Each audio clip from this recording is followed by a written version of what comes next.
Kepulan asap tebal menyelimuti kawasan wisata elit Nusa Dua pada Jumat pagi. Insiden kebakaran terjadi di area dapur utama, di Hotel Club Med Bali, salah satu akomodasi ternama di kawasan Kuta Selatan Badung. Meski sempat memicu kepanikan, otoritas terkait memastikan situasi telah terkendali sepenuhnya.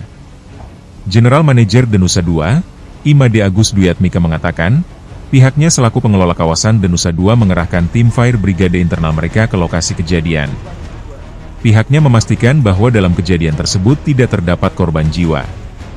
Sementara itu, Kapolsek Kuta Selatan, AKP Muhammad Bayangkara Putra Sejati menjelaskan, dari laporan yang diterima, kebakaran tersebut terjadi saat aktivitas persiapan sarapan tengah berlangsung di area dapur. Kebakaran menghanguskan bangunan 2 lantai seluas kurang lebih 5.000 meter persegi, mencakup agung restoran di lantai 2, serta sejumlah fasilitas di lantai 1 seperti butik, booth Photoshop, ruang meeting, dan kantor akunting. Tidak ada korban jiwa dalam kejadian tersebut, namun kerugian material diperkirakan 5 miliar rupiah. Penyebab kebakaran diduga bersumber dari minyak yang terlalu panas sehingga menyulut api.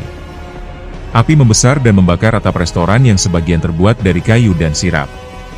Kertanegara, Bali Post.